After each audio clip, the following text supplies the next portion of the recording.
Dios te salve María, llena eres de gracia, el Señor es contigo, bendita tú eres entre todas las mujeres, y bendito es el fruto de tu vientre Jesús. Santa María, Madre de Dios, ruega por nosotros pecadores, ahora en la hora de nuestra muerte. Amén. En el nombre del Padre, del Hijo y del Espíritu Santo. Amén. Muy encantado de ver a ustedes, todas presentes, algunas nuevas también. Esas tres charlas sobre la meditación de la pasión, veo que tienen bastante, no diría éxito, pero una reacción muy positiva, un deseo de profundizar este aspecto de nuestra fe.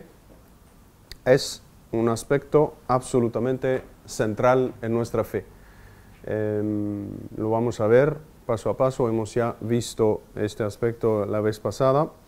Quien está presente en estas tres charlas y no pudo estar presente la vez pasada, pueden pedir la grabación. Como ven, está grabado, entonces eso permite a quien quiere no perder lo que pasó o quizás escuchar otra vez la charla. Entonces, por favor, pueden pedirlo a Ana. Y gracias, Ana, por la organización de esas tres charlas. Bueno, muy buenos días otra vez a todas y vamos a empezar esta segunda etapa en nuestro acercarse de la pasión de Cristo. Y bueno, no voy a acordar demasiado lo que hemos hecho la vez pasada, pueden mirarlo allá. Hemos en una forma muy breve visto la presencia de la pasión en nuestra vida a través del bautismo y también hemos buscado entrar más en lo profundo de la pasión de Cristo y más precisamente el entender bien cuando Cristo está sobre la cruz, ¿qué está pasando? El sufrimiento del cuerpo, del alma, pero también lo que realiza en lo más profundo en nosotros, de unirnos a Él. Bueno, hemos hablado también de los varios tipos de cruces y de la dimensión pascual de nuestra vida diaria, como que algo muere en nosotros, el hombre viejo y el hombre nuevo nace. Cada vez que encontramos una dificultad a nivel diario, no estoy hablando de cosas muy grandes, estoy hablando de lo diario. Si entendemos bien por qué todo eso está pasando, si lo ponemos entre las manos de Cristo en crucificado, lo que tiene que morir en nosotros participa a su muerte y lo que tiene que nacer, lo nuevo en nosotros, resucita con Él. Y entonces eso son los pasos, ¿no?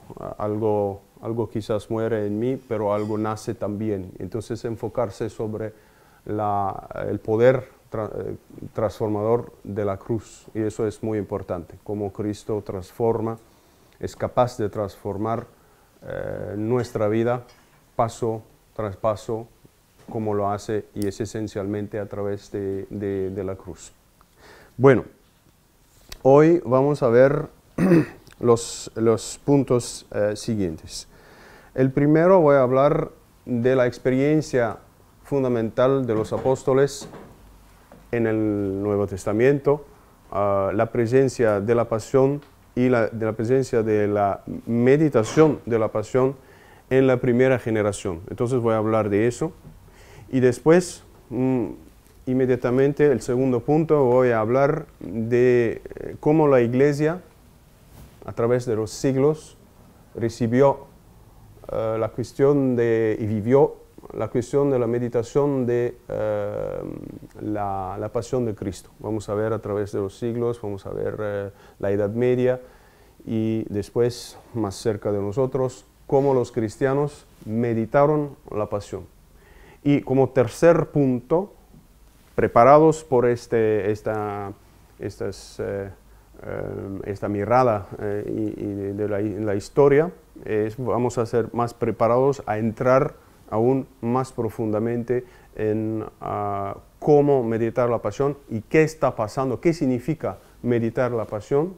Yo preferiría decir entrar en la pasión que meditar, porque meditar sería decir, sería algo con la mente, con la cabeza, mientras se trata de entrar totalmente, con todo nuestro ser en la pasión, y vamos a ver cómo eso puede pasar, qué está pasando exactamente, este aspecto diría, el espejo entre lo que pasa en Él, lo que pasa en nosotros y cómo nos encontramos con Cristo durante su pasión. Eso sería el tercer y último punto de hoy.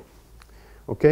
Bueno, el primer punto, como he dicho, es la experiencia, la primera experiencia de la edad apostólica, de los apóstoles mismos, qué pasó exactamente, qué es el punto de partida, diría, de la vida, de la experiencia de los apóstoles, en su misión también. Me gustaría decir algo que una de ustedes me lo ha dicho entre las líneas la última vez, pero me hizo pensar a una palabra de Santa Teresa del Niño Jesús. Una persona entre ustedes, no es importante saber quién es, me ha dicho, entendí mejor, no entendí muy bien la primera parte, pero entendí mucho, empecé a entender con la segunda parte, o algo así, no sé exactamente, pero algo así, que la segunda parte de la vez pasada era más clara, y la segunda parte hablaba de la cruz, hablaba de lo más fuerte, de lo más duro en la vida de Cristo, la pasión de Cristo, las dimensiones de la cruz, etc. Me hizo pensar a la palabra de Santa Teresa del Niño Jesús cuando dice, ella estaba hablando de cuando era pequeña, entonces, no sé, tendría 7 años, un poco más, un poco menos, no sé. Alrededor, imagino, de su primera comunión, no sé. Dice, un día llegó, lo cito de memoria muy débil, ¿no? Pero el contenido es verdadero, eso pasó. Dice, llegó un predicador y habló de la pasión de Cristo. Y dice, es empezando con ese día que empecé a entender la fe cristiana. Cuando un predicador llegó, era un sacerdote que llegó en la parroquia, en la escuela donde estaba, no sé, no me acuerdo ahora del detalle, pero empezó a hablar de la cruz de Cristo, empezó a hablar de la pasión de Cristo, y no es raro, pero podemos decir humanamente, lo raro es que solo a este momento es como que la vida empezó a abrirse enfrente de sus ojos. Misterio. Pero pasó más o menos lo mismo a los apóstoles. Es verdad que siguieron a Cristo por 3 años, entonces ahora estoy hablando de la experiencia de los apóstoles. ¿Qué pasó? ¿Qué pasó exactamente? Podemos adivinar algo leyendo el Nuevo Testamento y leyéndolo varias veces, buscando de vivir dentro de esas páginas de la del primer siglo, decimos así, de la primera generación, de los que conocieron a Cristo, de los que nos transmitieron la fe. Vemos que hay una experiencia muy importante, como lo fue el ejemplo simple de Santa Teresita, ¿no? Como ese hablar de la pasión, es el hecho mismo de la pasión, abre algo. Entonces, me gustaría subrayar un primer punto, quizás lo mencioné la última vez, no me acuerdo, pero hoy es central, del capítulo 24 de San Lucas. El Evangelio de San Lucas tiene 24 capítulos y el capítulo 24 todo habla de las apariciones de Cristo resucitado. Entonces son más o menos 3 secciones en este capítulo. Lo podrán leer, meditar, sobre todo lo que estoy subrayando ahora. Tiene 3 partes. La primera parte es la aparición de Cristo a las mujeres. De hecho, no es Cristo, son los ángeles a las mujeres. Después, un texto muy conocido, muy famoso, que es el texto de los discípulos de Emmaus, cuando encuentran a Cristo. Ellos estaban bajando de Jerusalén, tristes porque Cristo había muerto y pensaban ellos, como ellos lo dicen, ¿no?, que Él era el gran profeta, el Mesías, y qué tristeza que ya se acabó toda la historia. 3 años de cosas extraordinarias y ya se acaba todo. Entonces, este es el segundo paso. Y la tercera sección del capítulo 24 es el encuentro con los apóstoles mismos, los 11, porque Judas había murió ya a este nivel, se suicidó, entonces eran solo 11. Y Cristo aparece a ellos, Cristo resucitado aparece a ellos. Entonces, me gustaría solo subrayar un punto que es fundamental para la fe cristiana, pero subrayarlo desde la perspectiva nuestra, el ángulo nuestro del meditar la pasión. ¿Cómo meditar la pasión? Necesitamos saber cómo. Entonces, a través de la experiencia de los apóstoles, podemos ya empezar a ver más claro. Entonces, cuando Cristo aparece a los discípulos de Emaús, entonces estamos en el capítulo 24 de San Lucas, la segunda sección, que es bastante larga, que es cuando Cristo encuentra a los apóstoles. Él que dice a ellos, ellos están como muy tristes por lo que pasó. Dicen, es verdad, algunas mujeres dicen que lo han visto, pero bueno, mujeres, palabras de mujeres, como dicen siempre los hombres, ¿no? No sabemos creer o no creer, etc. Entonces,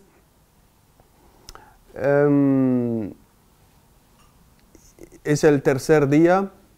Algunos dicen que lo han visto, pero se ve que aún para nosotros, no, estamos como en una situación no solo de tristeza, pero como de falta de aclaración, no sabemos qué pensar, qué creer, etc. ¿Qué dice Cristo a ellos?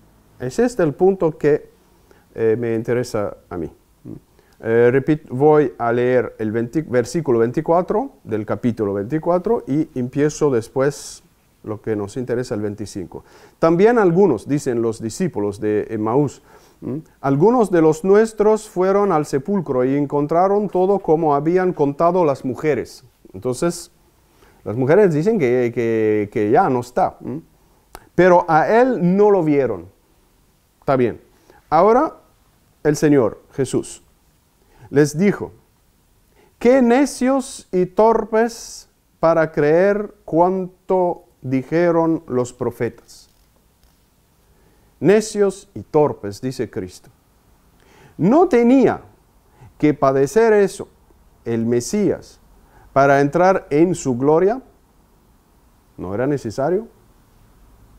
¿Que ustedes no lo saben? ¿No sabían? Está escrito en el Antiguo Testamento. En las únicas escrituras presentes a este momento era solo el Antiguo Testamento. No había nada escrito a nivel oficial como lo tenemos hoy.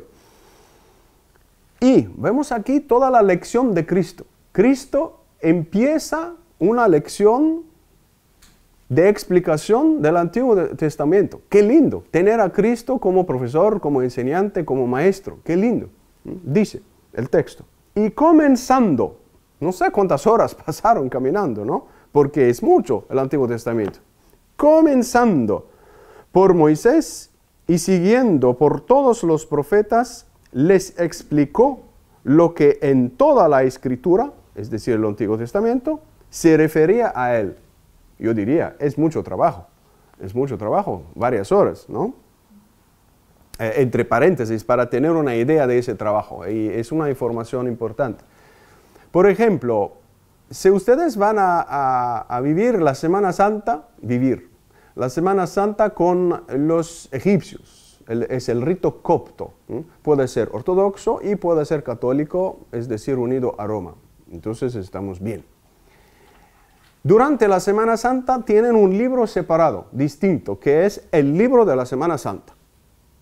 Se llama la Pascua, lo llaman así, del griego, del copto. Es un libro así, espeso. Dentro de ese libro, es solo un ejemplo para ofrecer a ustedes una idea de ese trabajo que Cristo hizo. Hay no menos que 400 textos citaciones del Antiguo Testamento de largueza variable. Puede ser un versículo como puede ser un paso completo. Más de 400 pasos del Antiguo Testamento que se leen durante la Semana Santa. Y todos hablan de la pasión. Entonces, eso es muy importante para nosotros. Saber que el Antiguo Testamento no solo profetiza de algo como en el futuro, esto va a pasar en el futuro, pero también tiene una capacidad muy fuerte de describir la pasión misma, y lo vamos a ver ahora. Entonces, es muy importante saber esto, que no es que sí dijeron que vamos a tener un Mesías y eso es y ya. No, cuando uno entra más en lo profundo del Antiguo Testamento, descubre, y lo vemos en esta tradición, es una tradición cristiana válida, absolutamente válida, y tiene todo su peso. Y es solo un ejemplo, no estoy hablando del rito maronita, no estoy hablando del rito siriaco o de otros ritos, o el nuestro, el actual o el antiguo. Hay varios otros ejemplos, es solo un ejemplo. Entonces, cuando dice el texto aquí, comenzando por Moisés y siguiendo por todos los profetas, les explicó lo que en toda la Escritura se refería a él, es un trabajo. Es algo fuerte. No son 2 o 3 textos, 400 en el caso de la iglesia del rito copto. Y el resto de la historia la conocen. Conocen el resto de la historia. Ahora, eso tenémoslos en la memoria y voy a pasar con los apóstoles. Entonces, aquí estamos enfrente de Cristo que explica el Antiguo Testamento, ofrece una luz, una nueva profundidad que de repente te abre los ojos y dices, sí, tenía que morir. Vemos la descripción, entonces, ¿por qué extrañarse? ¿Por qué escandalizarse? Verdaderamente estaba descrita la pasión, varios detalles de la pasión. ¿Ok? ¿Está bien? Bueno, ahora pasamos al último encuentro, la última sección, grande sección del capítulo 24, que es la aparición de Cristo resucitado a sus discípulos, a los apóstoles. Estaban hablando de esto, de lo que los discípulos debemos, porque volvieron a Jerusalén para decir, lo hemos encontrado. Cuando se presentó Jesús en medio de ellos y les dijo, la paz esté con vosotros. Espantados y temblando de miedo, pensaban que era un fantasma. Pero él les dijo, ¿por qué estáis turbados? ¿Por qué se os ocurren tantas dudas? ¿No? Las dudas. Mirad mis manos y mis pies, que soy el mismo. Tocad y ved que un fantasma no tiene carne y hueso, como veis que yo tengo. Dicho esto, les mostró las manos y los pies. Era tal el gozo y el asombro que no acababan de creer. Entonces les dijo, ¿tenéis algo de comer? Le ofrecieron un trozo de pescado asado. Lo tomó y lo comió en su presencia. Después les dijo, esto es lo que os decía cuando todavía estaba con vosotros. Hay un teléfono que está sonando. ¿Perdón? No es el mío. No, eso es el mío.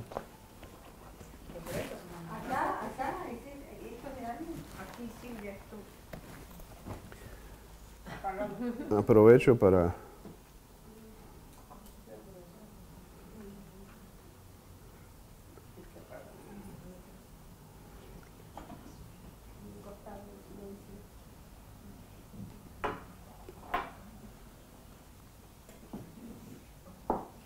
Bueno, entonces, se ve que sigue, pero...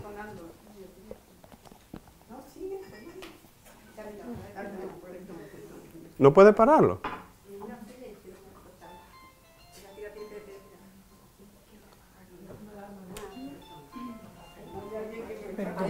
¿Eso qué?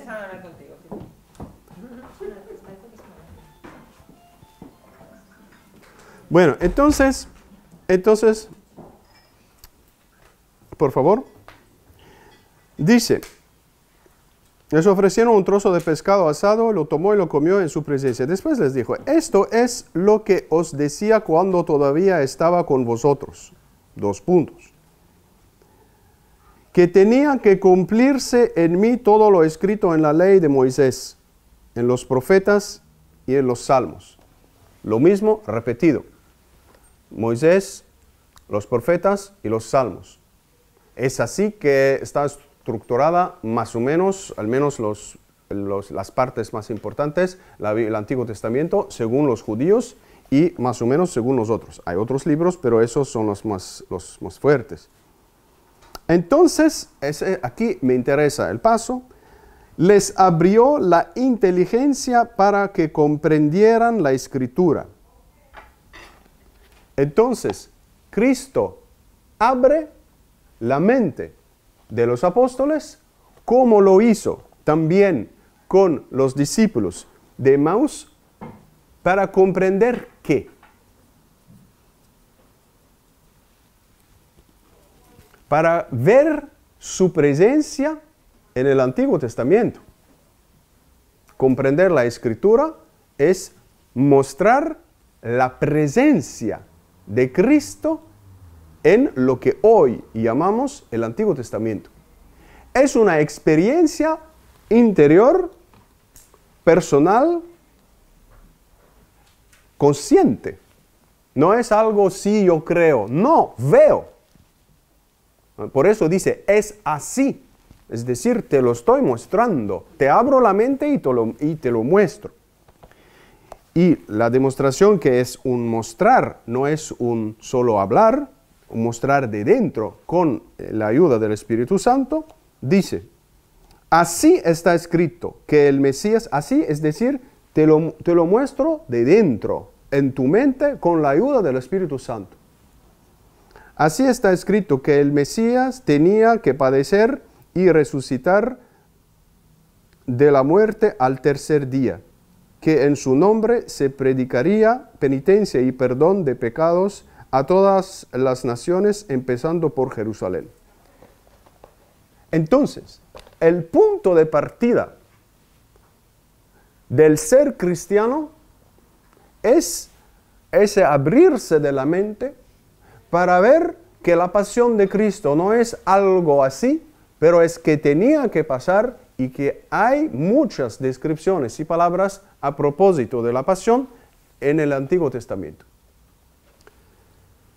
Para ver que es verdaderamente el único punto de partida de la experiencia cristiana, voy a tomar otro ejemplo que encontramos en el libro de los Hechos de los Apóstoles, en el capítulo 8.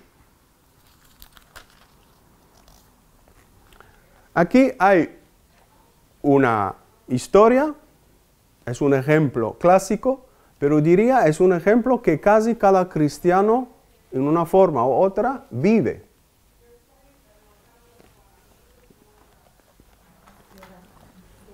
¿Qué sirve? ¿Qué sirve? Aquí tenemos el apóstol Felipe. Felipe se encuentra en un lugar, está predicando el Evangelio. Estamos en la época después de la resurrección. Gracias, Isabel. Y el Espíritu Santo habla a Felipe y le pide, por favor, vas a encontrar a ese hombre. Y ese hombre es uno que es parte de la reina, de la corte de la reina de Etiopía. Y es un judío que trabaja por la reina y estaba en Jerusalén como judío para celebrar la Pascua, pero la Pascua judía. Y estaba volviendo a Etiopía. Y el Señor pide a Felipe, a este momento preciso, de ir a encontrar a este hombre. Y este hombre estaba en su ¿cómo se dice? Carro, caravana, sí, en su caravana, con el libro de Isaías en el capítulo 53 y estaba leyendo este paso. el paso que vamos a ver. Entonces, voy a leer el paso, un paso que ustedes probablemente conocen. Se lee este paso cada Viernes Santo, pero voy a leerlo para mostrar a ustedes que varios siglos antes del nacimiento de Cristo, Isaías ve la pasión de Cristo y la describe. Entonces, lo que nosotros llamamos el Antiguo Testamento no es tan antiguo. Tiene mucho de nuevo. Tiene mucho de nuevo. Por eso que los padres de la iglesia, los padres de los primeros 6 siglos de la vida cristiana, de la vida de la iglesia, decían que el Nuevo Testamento está presente en el Antiguo, pero escondido. Escondido. Presente. Entonces, ¿por qué la palabra escondido?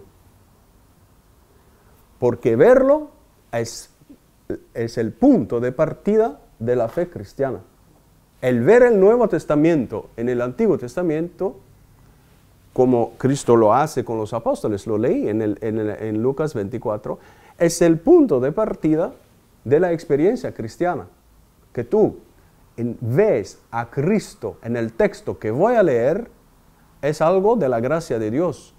Voy a leer un texto que hasta hoy es parte de la Biblia judía, pero ellos leen el texto y no ven lo que tú vas a ver. Ven otro. Hay judíos o ateos o lo que sea, ¿no? Cualquier otra religión. O cristiano bautizado, pero no tiene nada de cristiano, perdió la fe. La lástima puede existir, ¿ok? Entonces, voy a leer este texto de Isaías 53, un texto muy conocido, pero van a ver lo que dice el texto. El etíope leía ese texto. Y acuérdense que leer en la edad antigua se hacía a voz audible, ¿no? Alta. No era como nosotros estamos capaces de leer en silencio, ¿no? Acuérdense, por ejemplo, de San Agustín cuando él es africano, ¿no? Del norte de África, San Agustín, de la frontera entre Tunisia y Algeria hoy. Parte en Milano, la actual Milano, en norte de Italia. Y el obispo es Ambrosio. No sé cómo se dice en español. Ambrosio. Y entra en la habitación de Ambrosio y Ambrosio, el obispo, está leyendo la Sagrada Escritura. Entonces tiene la Biblia enfrente de él, me imagino que eran grandes, ¿no? Y estaba leyendo. Y San Agustín se extraña. ¿Cómo es que no produce ningún sonido? Que está leyendo en silencio.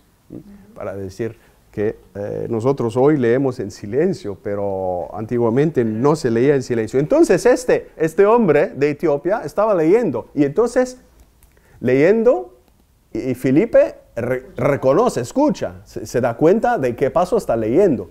Está leyendo este texto. Leemos.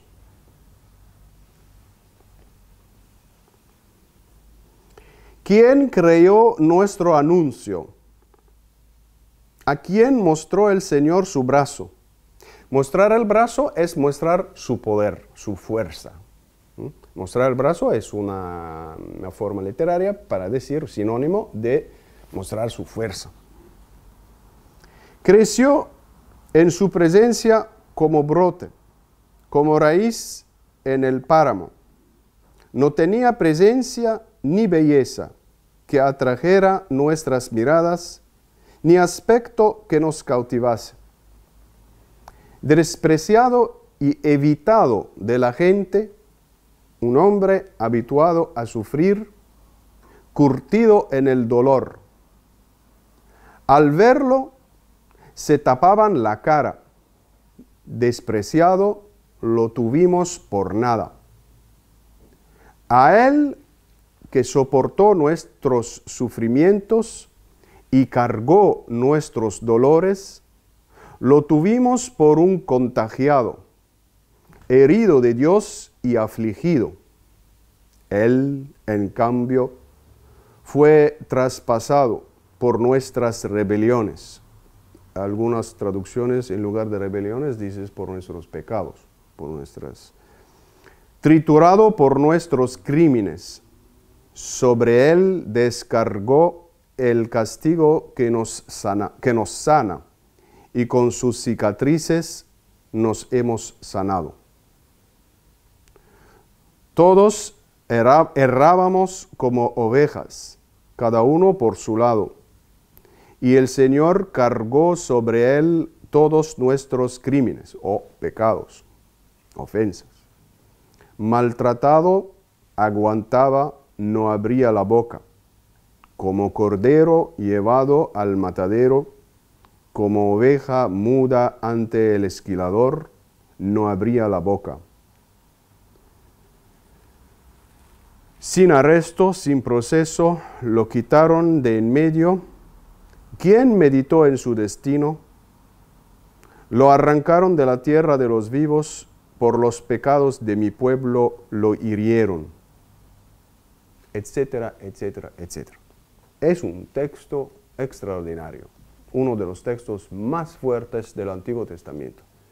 Nosotros, como cristianos, no nos damos siempre cuenta, pero hay una gracia de Dios que trabaja, como dice, en nosotros, en nuestro corazón, en nuestra mente, no nos damos siempre cuenta. Y como dice San Pablo, para los cristianos, porque creen, recibieron la gracia de creer en Cristo, esta cortina cayó. La cortina que nos impide de ver a Cristo en el Antiguo Testamento cayó. Entonces podemos ver a Cristo en un texto como esto. Este hombre, el etíope, estaba caminando en su carruaje, lo que sea, no sé, camellos o lo que era. Entonces estaba así, ¿no? El ritmo del camello.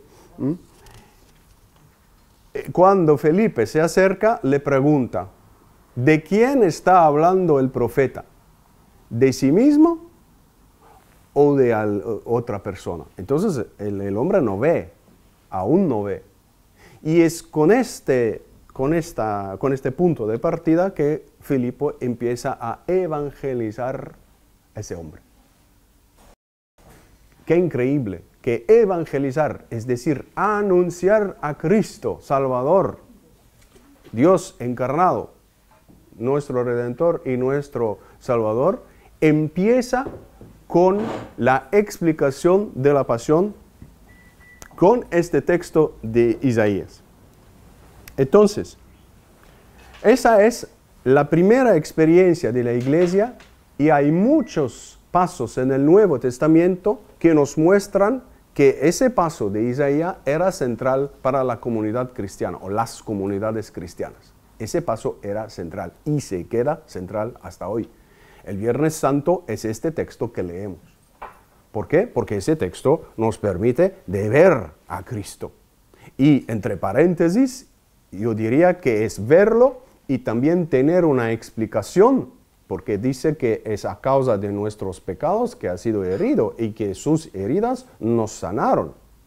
Entonces es algo no solo ver, pero también entender lo que está pasando. Hay dos niveles. Ver algo, sí, podemos todos ver lo mismo, o algo pasa enfrente de nosotros, pero cómo entender lo que está pasando es otro nivel, es entrar en una profundidad más grande y el texto ofrece el ver y el entender. También hay una explicación teológica de lo que está pasando. Entonces, eso es el primer punto que quiero mostrar, que en la vida cristiana, desde el principio, no solo la pasión, pero este texto, y hay otros textos, que me gustaría mencionar otro texto, como el Salmo 22, Dios, Dios, ¿por qué me has abandonado? Es un salmo, hay que leer todo el salmo y meditar todo el salmo.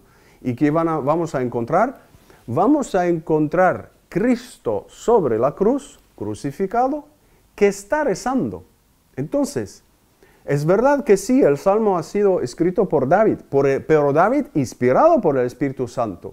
Entonces Dios le dio a él algo de la futura experiencia de Cristo para decirla, para exprimirla, para expresarla, ¿no? Entonces, ese Salmo 22, de la misma fuerza de Isaías 53, nos ofrecen algo no solo de descripción externa. En el caso del Salmo es la descripción de Cristo hablando, lo que prueba dentro de sí mismo. Hay que leerlo, no lo voy a hacer ahora porque si no, no vamos a tener bastante tiempo para acabar todo lo que quiero ver con ustedes. Entonces, invito a ustedes, ahora que vivimos la Cuaresma, preparación por la Semana Santa, de leer y meditar, por ejemplo, el Salmo 22 también, encima de Isaías 53. Bueno, entonces, esa experiencia es la experiencia, es una experiencia de entrar en la pasión y es el punto de partida de la vida cristiana. ¿Acuerdan ustedes lo que decía Santa Teresa del Niño Jesús? Empecé a entender la fe cristiana cuando me hablaron de Cristo, de su pasión, de su crucifixión. Es raro, ¿no? Porque es algo que choquea, lo hemos visto la vez pasada. Como San Pablo dice, estamos predicando de un gran profeta que al final no tuvo ni fuerza ni sabiduría hablando a nivel humano. Los judíos quieren signos, quieren milagros y el milagro que él presenta no parece como un milagro, es su sufrimiento y su muerte. ¿Dónde está el milagro? ¿No? Pero es verdad, resucita, ¿no? Y hablamos a los griegos, ellos quieren sabiduría y ¿qué nos ofrecemos a ellos? Locura. Locura. ¿Qué hace Cristo? A nivel humano, obviamente. Y por eso San Pablo dice, la locura de Cristo es más sabia que la sabiduría humana.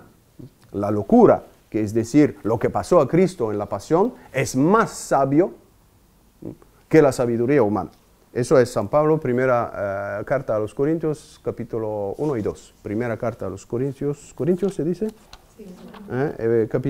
Corintios 1 y 2. Primera carta. Bueno, ahora, ¿qué va a pasar? Eso es solo un punto de partida, pero una referencia esencial. Lo que va a pasar es que los cristianos desde el principio van a caer en la cuenta que acercarse de Cristo y acercarse de la pasión, vivir la pasión, es algo fundamental. Ahora, yo estoy de acuerdo con ustedes, no sabemos exactamente qué significa. Estamos buscando de ver cómo se desarrolló esta experiencia del vivir la pasión, del seguir a Cristo en su pasión. Entonces, ¿qué pasó desde casi el principio de la vida cristiana? La celebración de la Pascua judía volvió a ser para los cristianos la celebración de nuestra Pascua, es decir, de la Semana Santa, de los 3 grandes días, el jueves, viernes, sábado y domingo. Entonces, como hay un ritmo litúrgico en la vida judía, la vida cristiana, entendiendo a Cristo, entendiendo todo bajo la luz de Cristo, distribuyó los varios misterios de Cristo durante el año, como nosotros lo vivimos hasta hoy, para poder aprovechar de cada aspecto de la vida de Cristo, para poder crecer, para dejar a Cristo crecer en nosotros. Y el elemento fundamental, la fiesta, la gran fiesta, la solemnidad, es la celebración de la pasión, muerte y resurrección de Cristo, que nosotros llamamos la Semana Santa o Pascua o resurrección, depende de las diferentes tradiciones. Entonces, pensaron que era necesario para poder vivir bien esta Semana Santa, ven ustedes, vivir la semana, es decir, tú entras con Cristo y con los apóstoles en lo que le va a pasar a Cristo y lo sigues, el lunes, el martes santo, el miércoles santo, el jueves, etc. Hay una estructura y más que otro, el jueves santo empiezan las cosas a ser más difíciles, más duras para Cristo y empiezas entonces a seguir a Cristo hasta su muerte y esperar con María su resurrección.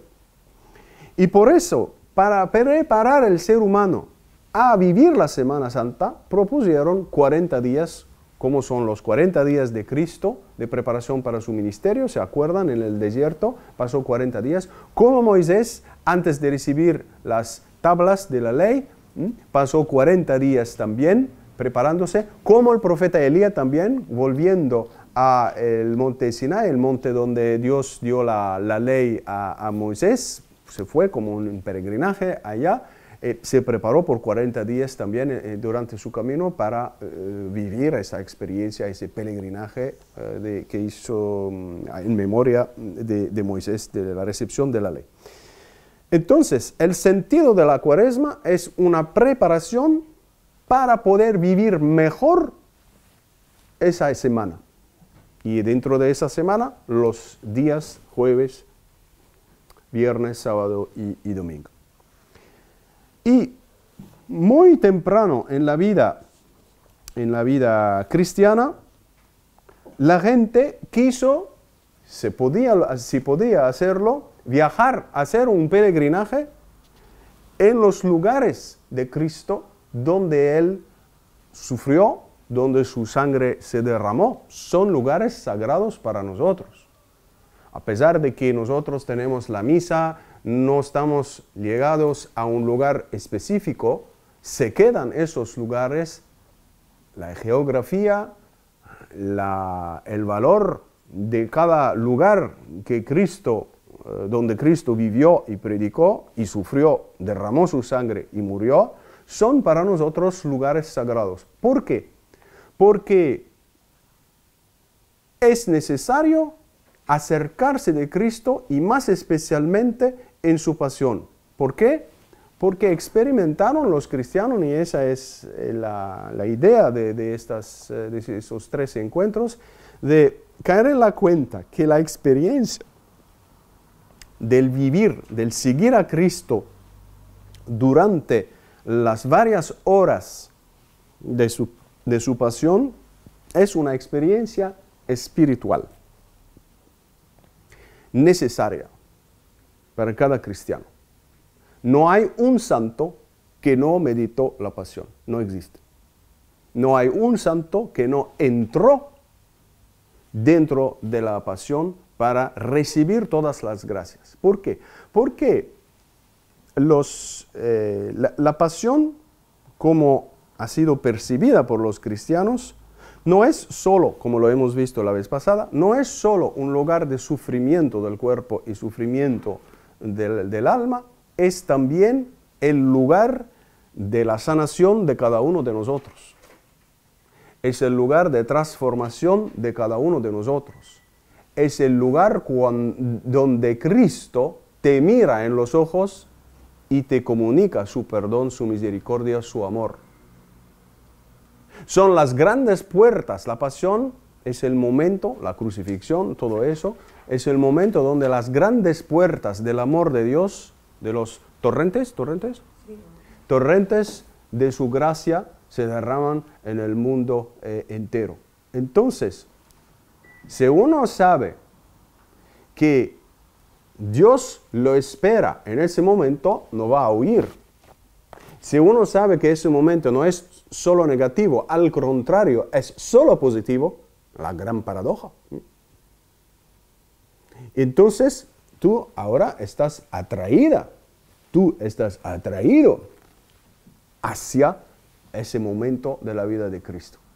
Por esa razón, quisieron los cristianos, si podían, viajar y ir en peregrinaje. Quien podía, lo hacía una vez en su vida, una vez al menos en su vida, para poder recibir todas las gracias, la salvación, la purificación, todo lo necesario, la sanación de nuestras heridas, para poder recibir esa fuerza también de la resurrección. ¿Me siguen? Bueno, como costumbre, desde los primeros siglos, hay varios cristianos que tomaron esta costumbre de ir en peregrinaje en Tierra Santa. Invito a ustedes, si pueden, a leer. Tenemos ¿cómo se dice? Account. La cuenta de un peregrinaje de una señora que se llama Egeria, a veces llamada también Eteria, hay otras formas. Estamos hablando aquí del siglo IV, del año 381 a 384, no tenemos una fecha precisa, donde esa señora se fue en peregrinaje en la Tierra Santa y asistió a las celebraciones que hacían los cristianos allá durante la Semana Santa. Pueden leerlo, no puedo leerlo, son varias páginas. Es muy interesante, ¿por qué? Porque se ve la costumbre ya que existía, el obispo guiaba y pasaban, como hasta hoy se hace, ¿no? Quien va a Jerusalén, por ejemplo, no estoy hablando de la Semana Santa, pero en general puede aprovechar de hacer un acto de devoción que es la Vía Crucis, ¿no? Y pasar de todas las varias etapas, las calles, por aquí pasó Cristo, se paran y rezan, etc. Entonces, poner mis pasos en los pasos de Cristo. Ese acto es fundamental, poner mis pasos en los pasos de Cristo. ¿Por qué? Para poder recibir su gracia. El más grande sacramento del amor de Dios es la pasión de Cristo. Si tú quieres abundancia de gracia, si tú quieres abundancia de experiencia de amor de Cristo, es este el lugar, es esta la forma de acercarte de Cristo, hablo para nosotros, abriendo la Biblia y encontrando la narración, ¿cómo se dice? El relato, gracias, de la pasión. Tenemos 4 evangelios. Bueno, entonces, hay el peregrinaje que se hacía una vez en la vida, si se podía hacerlo, eran afortunados, pero también hay el esfuerzo humano de quien no puede, de meditar personalmente la pasión. Una paréntesis, que no es tan una paréntesis, pero es importante. Quiero decir que en la Edad Media, y estoy hablando ahora de San Bernardo, San Bernardo, estamos hablando más o menos en el siglo XI y XII, del Bernardo, y después voy a hablar del XII. ¿Qué pasa en ese momento? Si se acuerdan, el Islam nació en el siglo VII, los árabes dejaron, los árabes musulmanes, porque hay de varias otras razas, los árabes musulmanes permitieron a los peregrinos cristianos de ir a la Tierra Santa y hacer sus devociones. Cuando hay otra época, pasó de época a otra, el gobierno era más del lado turco, como la Turquía actual, empezaron a no poder ir. ¿Y eso explica qué? ¿El nacimiento de qué? De las cruzadas. Sí, de las cruzadas. Entonces, las cruzadas, ¿qué es el fin de las cruzadas? No es de conquistar otra religión, no es de convertir a los musulmanes en cristianos. Lástima hoy cuando se utiliza la palabra, sea por gente ignorante, sea por algunos musulmanes, decir esos cruzados, gracias, esos cruzados, los cristianos los cruzados, es una versión muy deformada de la realidad. ¿Por qué los cristianos quisieron empezar las cruzadas? ¿Por las reliquias? No, para permitir el acceso a exactamente lo que estoy describiendo. Es partiendo de la experiencia espiritual, de la necesidad normal, al menos una vez en la vida, al cristiano de ir. Y no había avión, se iba caminando y se moría quizás. Entonces, permitir al cristiano de acceder al lugar por excelencia de la meditación, de la salvación. Es mucho más fácil si tú te encuentras allá. ¿Por qué? Porque ya entras, recibes la gracia, el lugar impacta sobre tu ser. Es eso el sentido del peregrinaje. El peregrinaje por excelencia no es Roma, no es Santiago, es Jerusalén, por razones obvias. Entonces, si tú no puedes acceder, bueno, por favor, déjame acceder. Y entonces, no estoy bendiciendo las cruzadas, no, pero estoy explicando la motivación verdadera. No convirtieron a nadie y no quisieron matar a nadie. Pedían solo el acceso a un lugar que no es histórico, no, es meditativo, es sacramental, es recibir la gracia. ¿Me siguen donde estoy andando? Y ven que desde esta época, cuando estoy hablando del 1090, más o menos, hasta el 1290. Entonces, 2 siglos. 1090 al 1290, más o menos, con un año menos, un año más, por un lado por otro. Estamos hablando de una época donde nosotros, cristianos, por esos lados, queriendo ir allá en peregrinaje, no podíamos hacerlo. Empieza algo nuevo en la iglesia y está documentado todo eso. Empezando con San Bernardo en el siglo XI y después el siglo XII y XIII siguen. El siglo XII y el siglo XIII con Bernardo y después San Francisco. Empiezan todo un trabajo de acercamiento a la pasión, pero donde estoy, no donde ellos están. Creas el lugar. ¿Qué va a hacer San Francisco?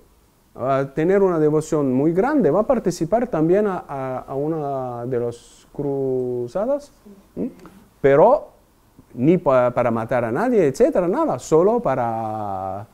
Es verdad que él buscaba morir mártir. Esto es verdad. Pero, de hecho, sea los cistercenses, sea los franciscanos, van a crear métodos donde estamos aquí, donde vas a representar la pasión donde te encuentras. Van a poner un crucifijo grande, vas a poner varias etapas, la Vía Crucis, etc. Todo eso van a ser como un deseo de crear una réplica de lo que ya existe en Jerusalén. Para poder recibir la gracia de Dios. Es una experiencia espiritual, no es solo una fantasía para recrear algo pasado de la historia. Y me gustaría aquí utilizar una palabra que utilizamos en la misa, ¿no? La misa es un hacer memoria, ¿no? Hacen memoria de mí, ¿cómo se dice en español, no? Sí. Hacen esto en memoria de mí. En memoria de mí. Bueno. ¿Qué significa hacer memoria? O en hacer algo en memoria. La misa es cada día una misa diferente. Hay una sola misa, es lo que Cristo hizo. ¿Estamos de acuerdo? El Jueves Santo, cuando la hizo sin sangre, dando el pan, su ser en forma de pan y de vino, pero ya llega a ser su cuerpo y su sangre, pero no derrama sangre y lo hace verdaderamente el momento de la cruz. Entonces Él pide que nos acordamos de eso. Acordarse qué es, sino vivir.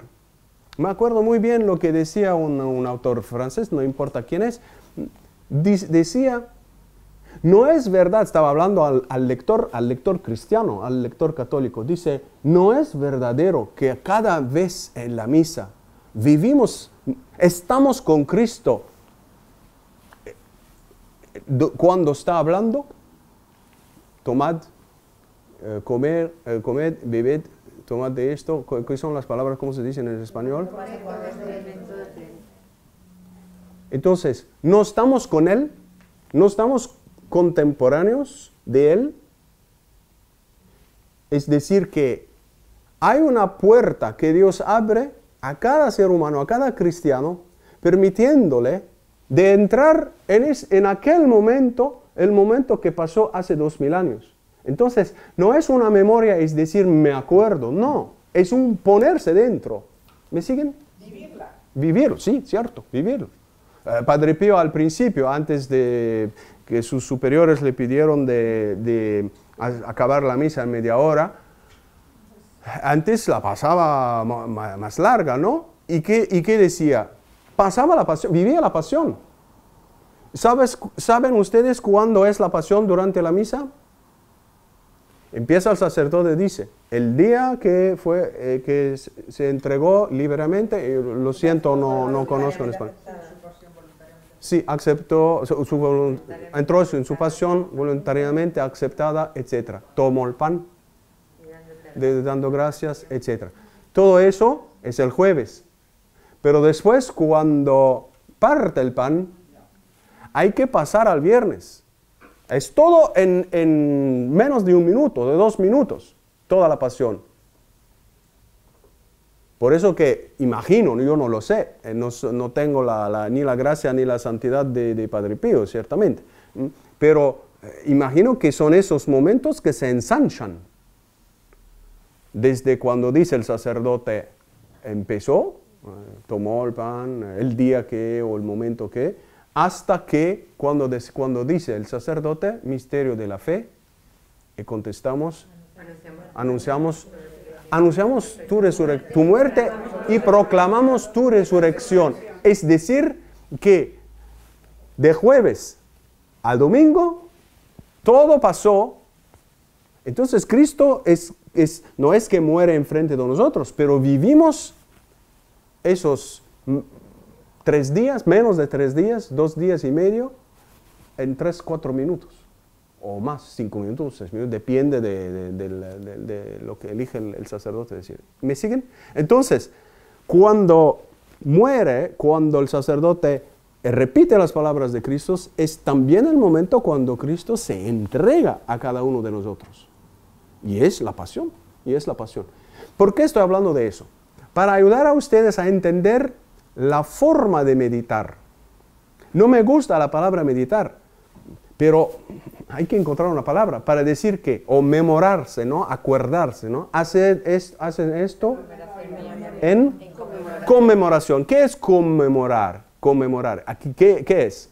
¿Es solo acordarse? No, cuidado, no es un acordarse. Hacer presente, vivirla. Hacer presente y vivir, absolutamente. No es una palabra muy adecuada. Yo lo he pensado Pero, varias veces, ¿eh? No es una palabra sí, adecuada, por lo menos en español para decirlo. Pero lo sé. Nosotros conmemorar Es otra cosa. Si tiene su cumpleaños, conmemoramos a tal aniversario, recordar, sí. Sí. Pero, La palabra griega es la misma que el arameo, anamnesis. sí, Y anamnesis quiere decir acordarse. hacer presente. Sí, pero el problema es que cada lengua, cada lengua traduce como puede y es verdad, como en el Padre Nuestro. Hay varias palabras en el Padre Nuestro que son complicadas, ¿no? No nos dejes caer en tentación. ¿Qué significa? No nos va a dejar caer. Es algo diferente a lo que estamos diciendo. Entonces, hay palabras a veces que utilizamos y hay la necesidad de entender qué significan. Por eso que llamo la atención de ustedes a lo que vivimos en la misa. Hacer presente, vivir, estar contemporáneos de algo que pasó 2000 años. Y no es repetición, no es esfuerzo de la mente, es un trabajo de la gracia de Dios que nos abre una puerta y nos dice, por favor, se sientan con Cristo y los apóstoles. Es esto lo que quiero decir. Entonces, vivir la pasión, meditar, no es meditar la pasión, entonces es vivir la pasión. El título verdadero tendría que ser vivir la pasión, pero no puedo poner vivir la pasión, no voy a tener nadie aquí, porque ¿quién quiere sufrir? Nadie. Sin saber que al contrario no es sufrimiento, pero es liberación, es transformación, es encontrar el amor de Cristo, etcétera, etcétera. Bueno, entonces, ¿cuánto tiempo pasó? Porque tú tienes el tiempo perfecto. Pero no, espera. Sí, a las 2:20. Bueno, tú paraste. Bueno, paramos, ya, tú decís. Bueno, paramos 5 minutos y continuamos después.